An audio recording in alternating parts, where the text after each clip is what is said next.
Can therapists truly be objective? And what happens when we start imposing our personal values on our therapy clients? Oh man, this therapists say, Mended light.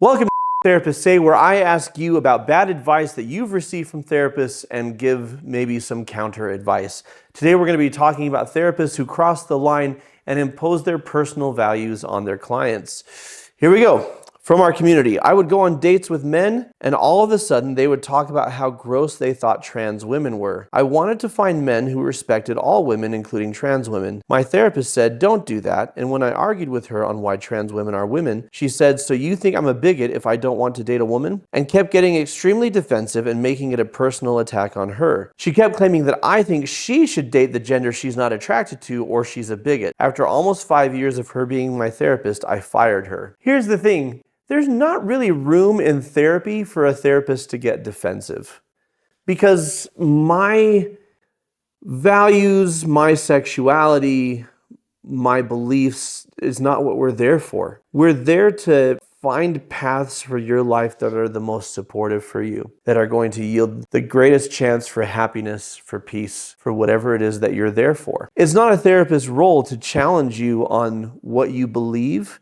I mean, I guess if we're talking about beliefs as pertains to your mental health or your relationships, but not your worldview type stuff, right?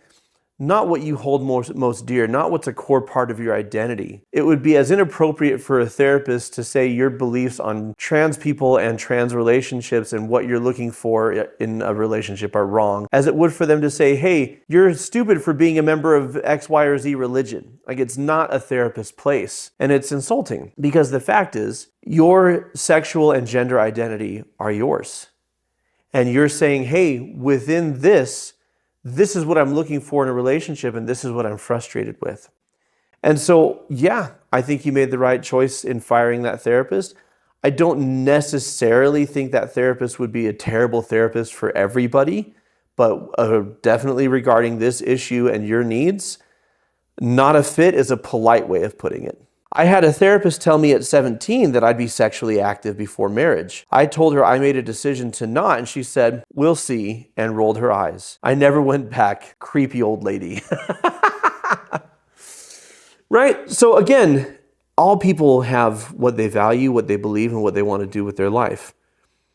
This person says, I'm waiting for marriage to have sex. The role of the therapist is not to say, well, that's not what I believe. That's not my value, that's not what I did, so I think you're being irrational and silly. Because what works for one person doesn't work for another, and vice versa. The role of the therapist is to say, sweet, that's what you want. Let's talk about how to meet that need in a healthy and supportive way. And if along the way you decide to reassess and reevaluate, I'm here for that. But I want to support you in pursuing the life that you want. And this type of stuff just rubs me bad.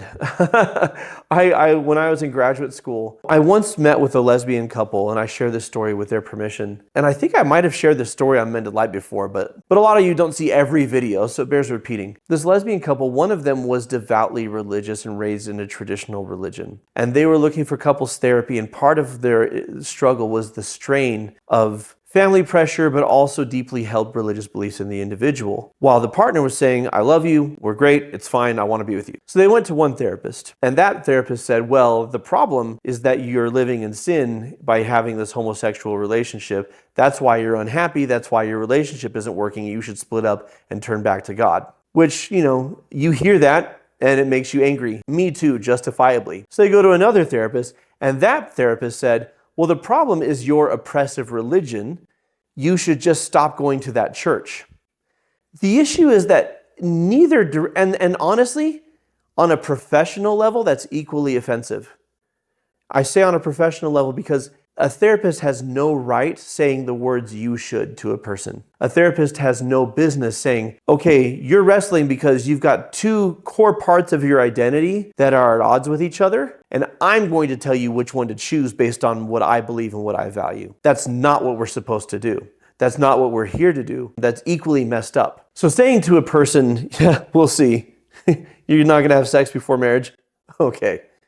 is an extremely smug and condescending thing to do. And definitely look for a therapist who is upfront about their beliefs, their values, their worldviews, but also says, but I'm not here for that, right? I'm here for you. Or who plays those things close to the chest if they feel it's not part of therapy in the first place. My mom is bipolar. It was very hard to get a diagnosis. She didn't get it till I was out of the house. She went mostly to church therapists and they told her all kinds of things. One said she was depressed because she was not going to church. That seems like a conflict of interest, especially if it's pastoral counseling. If I'm a pastor and I'm counseling someone for depression and I'm like, well, the problem is you should be coming to church. That's like going to a pizza place, getting therapy there, and they're saying, well, you're sad because you're not eating enough pizza. Have some pizza. Yes, I know it's not the same thing. I'm just being funny. Or another one said her faith was not strong enough. There's more to this, and I'm going to read it in a second. I know plenty of faith-focused counselors who do a lot of good in the lives of people for whom that's their worldview, those are their beliefs. And I'm not going to pretend otherwise. I've also heard any number of horror stories of people prescribing spiritual solutions for psychological problems. And any number of people who've said, I exercise faith, I read the Bible, I went to church, I'm still depressed. Yeah, you need treatment for depression. Then a real therapist told her depression came from her own self-loathing and she needed to work on her self-image. I don't know that that's a therapist say. I think a lot of depression comes from self-loathing and not having compassion for ourselves. Getting her outside to match the outside, she was very, very overweight, telling her that working out daily would solve her problems. So this is where I have a question of, is this actually how the conversation went down? Because I've definitely said things in therapy and what people retained was like 30 or 40% of it. And what they retained was missing crucial details. Because this could be, the therapist may have said, exercising every day will solve all of your problems. But that sounds like a very get happy quick, schemy way for a therapist to talk. I'm more inclined to think, hey, how was your therapy session today? The therapist said if I exercised every day, it would solve all my problems. Again, maybe the therapist said that. But I can also see a scenario where a therapist said, hey, regular exercise is demonstrated and proven to have antidepressant effects. Because I tell people this in therapy, to exercise for sanity, not for vanity. I don't tell people to exercise in therapy because I've got an issue with their body image. I tell them that because of the antidepressant and anti-anxiety effects.